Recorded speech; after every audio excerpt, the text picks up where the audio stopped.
So this new tech thing that came out called Proptech. What is Proptech? Property plus technology, Proptech. That's an easy word to make. Basically, Proptech is already here. You know, we've been using it without knowing the word Proptech. You know, it's Zillow, Trulia. You know, you buy houses and you sell a house. You look at the online to look for houses and stuff. You know, most people don't go to real estate agents per se to look at houses on the market. You know, it used to be where you had to go to an agent and they had to print out 100 papers or whatever. You had family, Chris, that was a real estate agent? So I don't have family personally. I'm the first realtor in my family. Oh, first realtor in your family? Yeah. All right. Cool.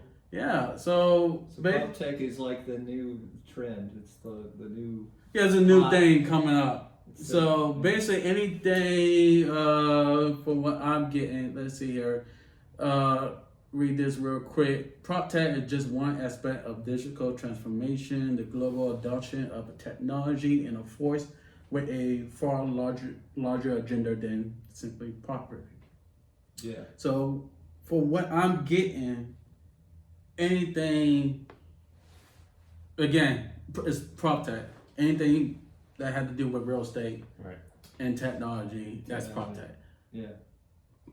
So it can be far as getting property or getting the loan approved faster by going to this app, or getting approved faster by going to it. So yeah, they would be like Zillow. They'd be like the iBuyers and OfferPad and the new tech involved in real estate. Right. It can, from what I see in here, it can involve anything. Like far as like I know we lockbox codes. You know, landlords and homeowners use lockbox codes. Yeah, the Bluetooth ones. Yeah. You know, it can be as a digital thing where you put it on your door and you go on your phone, you type in the PIN code to unlock the door. Yeah. So, what y'all guys think about this Proptech? I know as a real estate industry, you know, especially the old heads, you know, the old school that don't use technology. I know a lot of investors old school that use paper to write down their properties and you know. Yeah, what about Airbnb? Would that be considered a type of? That's Proptech. Yeah, there you go. Okay, that's cool. That from what I saw, Airbnb is one of them. Yeah. Yeah, I mean it's 2020. So I know we were wishing for. I know back in 2000, I'm thinking 2020 we're gonna have flying cars, but it's not that. Didn't quite get there. Yeah. Now we got. But we have Proptech. We got Proptech. We don't have flying cars. Right. You know, we don't have you know, we're not living in Mars, but hey, we got Proptech to make buying and selling a home easier.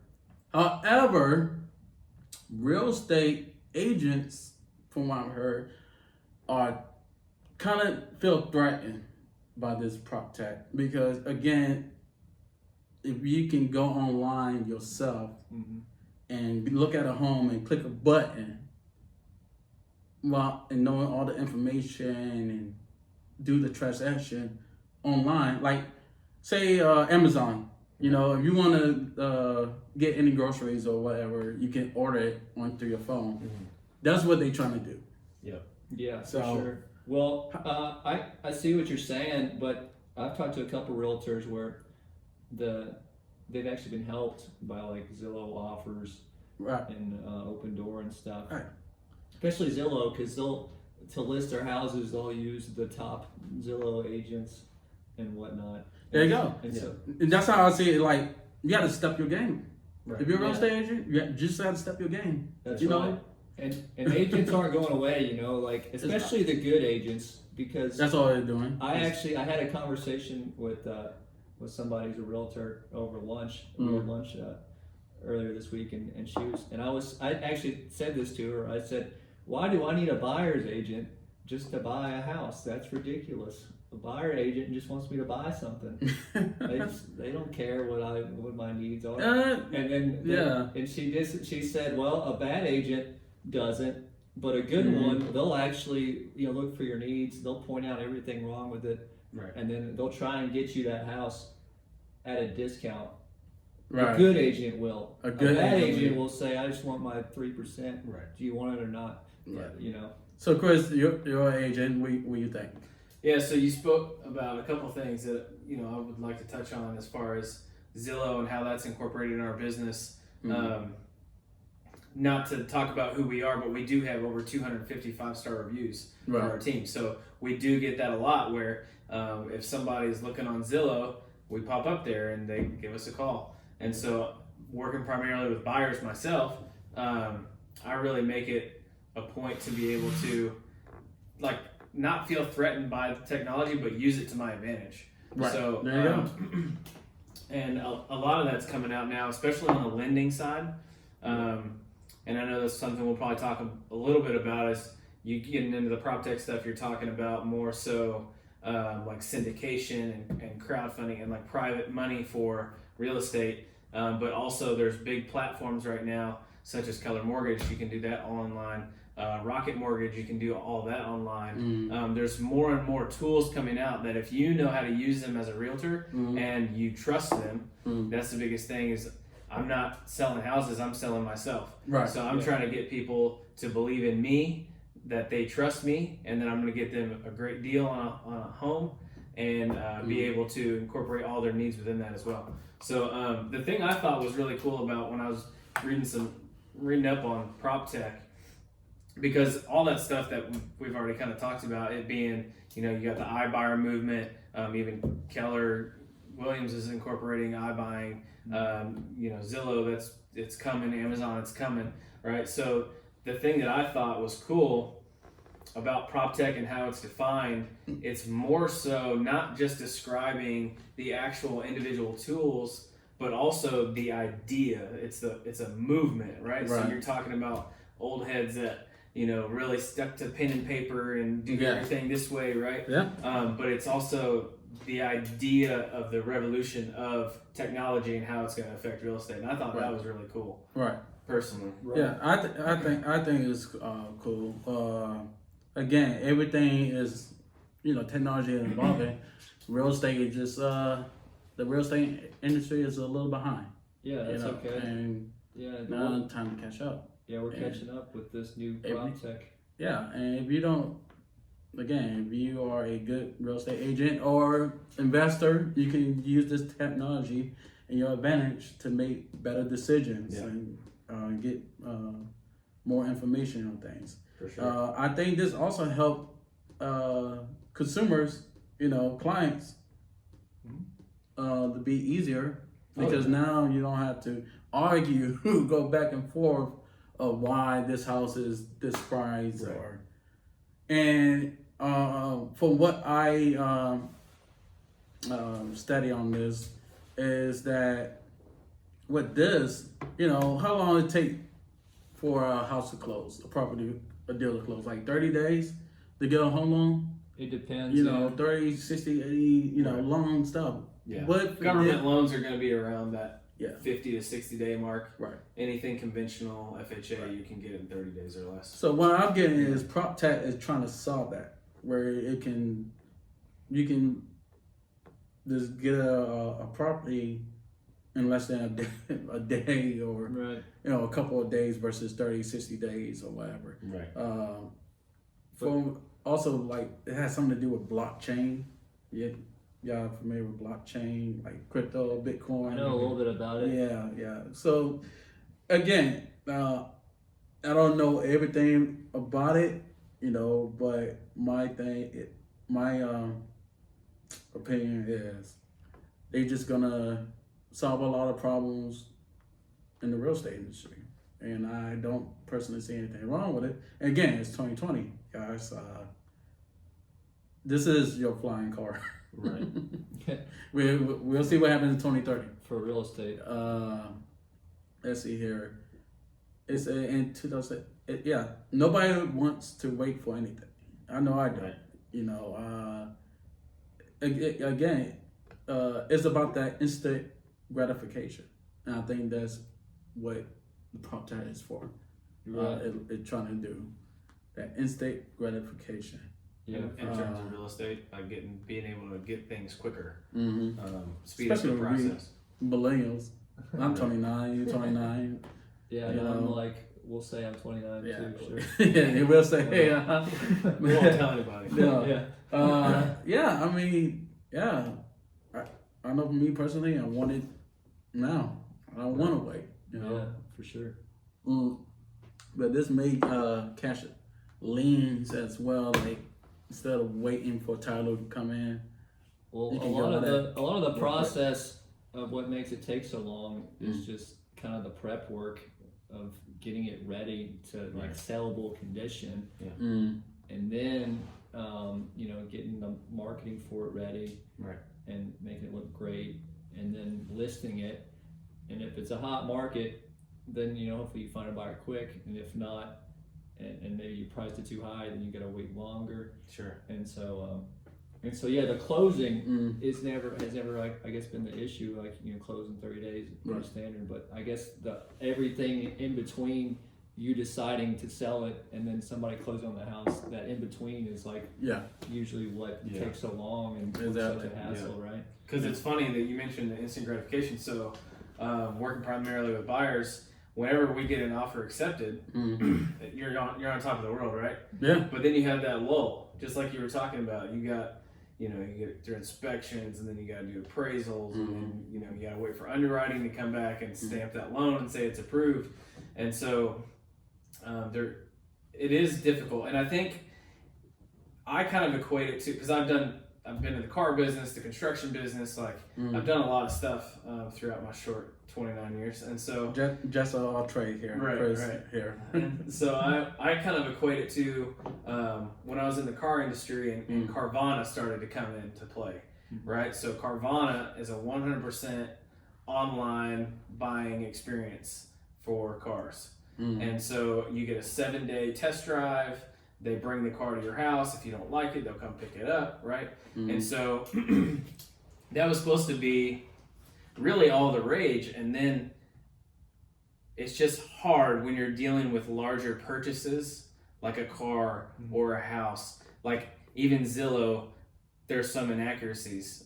As accurate as it is tied in MLS, sometimes it does not update, or not everybody is able to truly trust a machine yet. Yeah. And that's where the agent comes in. That's where that car salesman still has a job.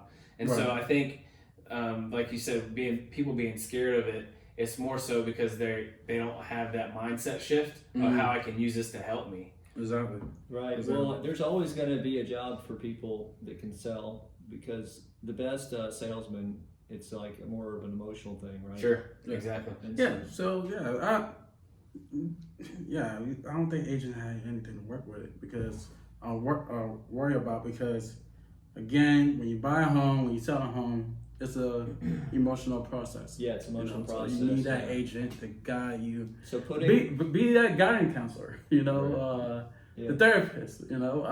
I think, in my opinion, people look at real estate agent as a therapist more than their real therapist. Therapist with a license. Yeah, bro. I've answered a lot of Let questions it about out. a lot of different Yeah. stuff. Yeah, for sure. I mean, just as fancy as the machines get, and like the exact algorithm that tells you the exact number and make it quick and easy, that's never going to replace like the agent that's able to tell you why this is the perfect home for you and why it fits your needs in your specific situation. Exactly.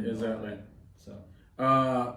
But besides that, Proptech can be, like, again, anything that has any technology that has something to do with real estate. So let's play along here. Let's imagine what kind of technology you can see Proptech making. I'm thinking the fish inspection. Instead of having a person come here, like they make up some type of device to scan the house. Like a scanner. There's a scan the property, and you can know what hole is on the wall, how old the roof, Yeah. anything like that. So Well, I've heard of. what are you hoping they'll make? What's the problem? Well, I don't know if I hope for this, but I have heard that they're like working on robots to like 3D print houses or something. And Oh, see, that's probably- Proptech, guys. Probably already exists. I'm sure it does, but Yeah, I mean that can be a conversation for another podcast. there you go. I mean- Prototype somewhere. But yeah, there's like robots that can do new construction apparently, There you go. and I haven't seen it in Louisville yet. Yeah, it's but, pretty wild. It's coming. See, but it's we didn't got flying cars again. We got Proptech. yeah. Yeah. So, what about you, Chris? What do you think they're going to make?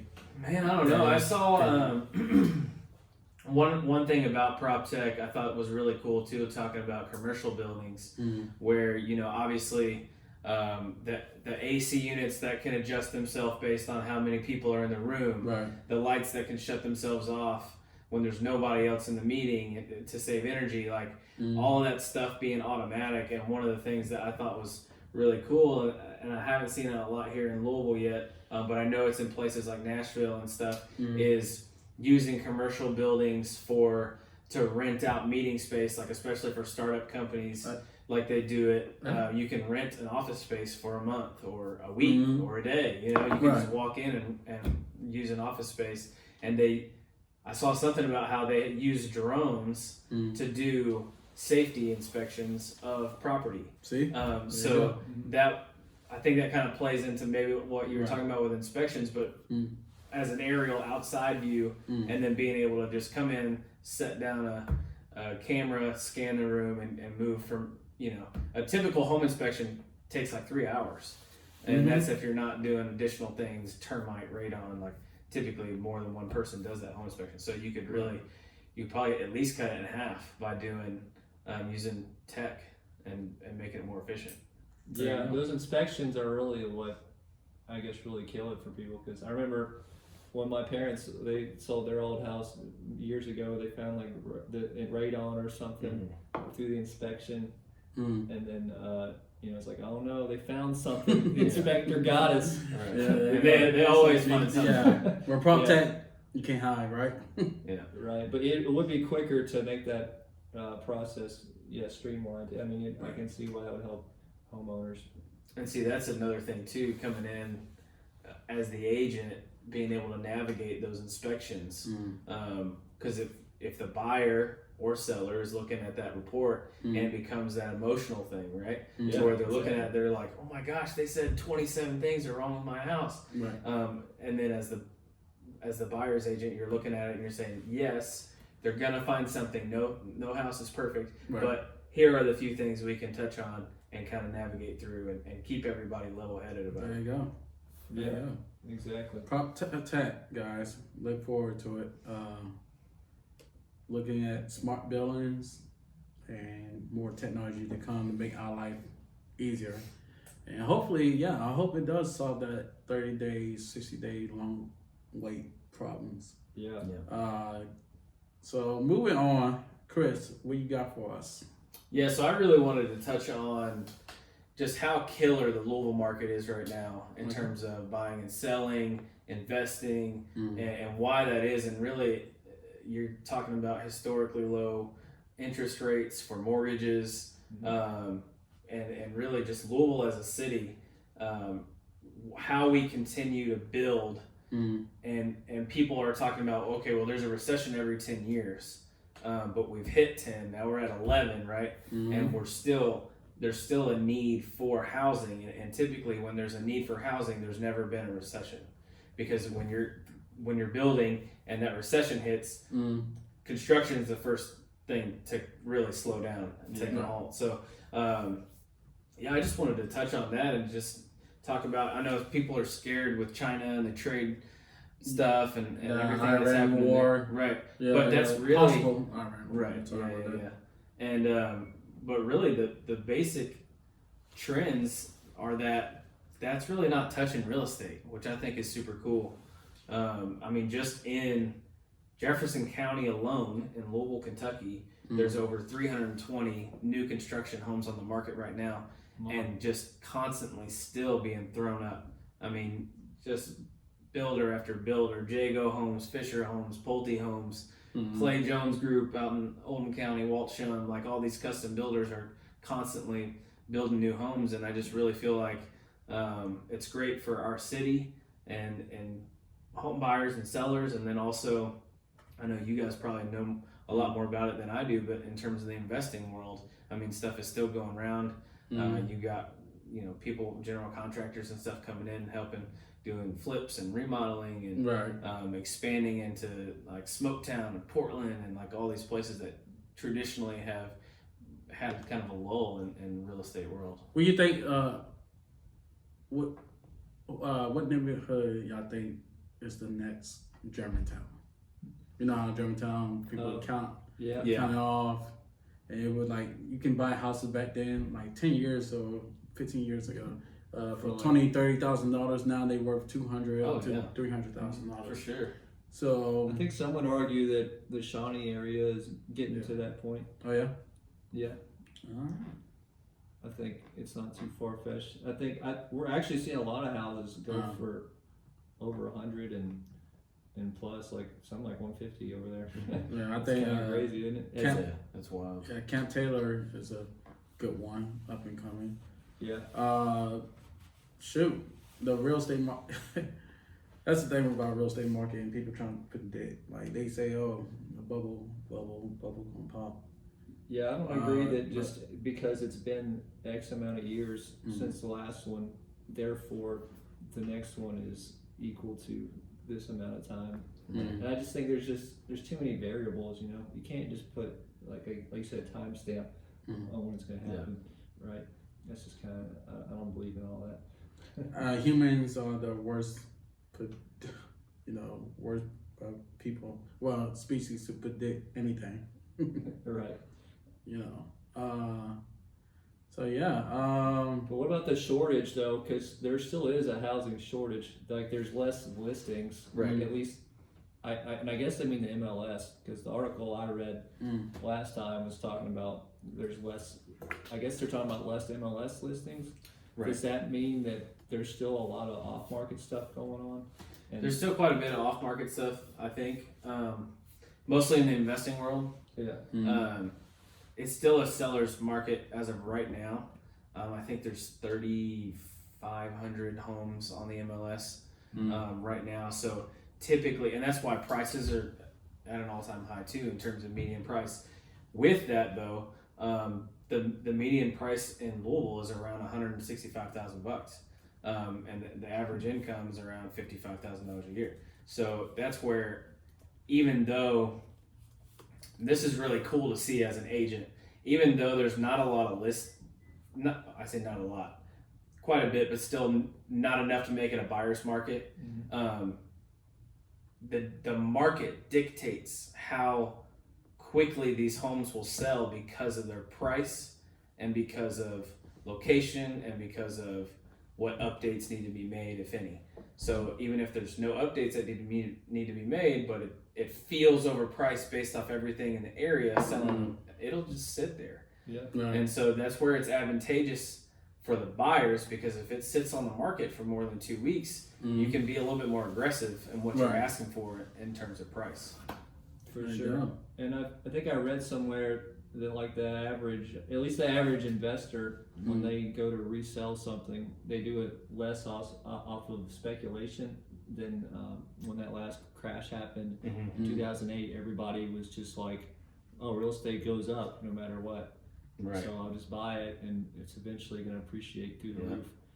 And there seems to be a lot less of that going on now. The average investor is much more conservative in their buying approach, and they're more educated on what this thing will actually sell for. Sure. So I thought that was interesting too.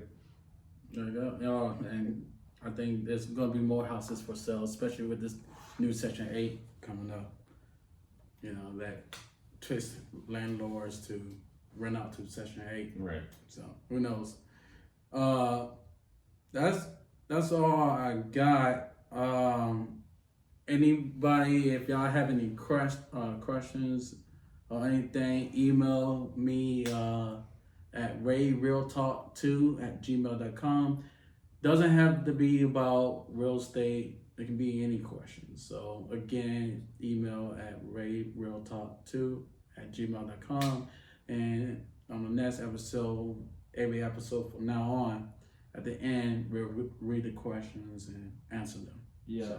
So if they want something that they want spoken about, like some news or something, they're curious spoken about, or can- any questions. Again, it don't have to be real estate related, anything. So, Cool. Okay. all right, Chris, Awesome. Matt, thank y'all for coming. Appreciate it, man. And Oh, yeah. we are out.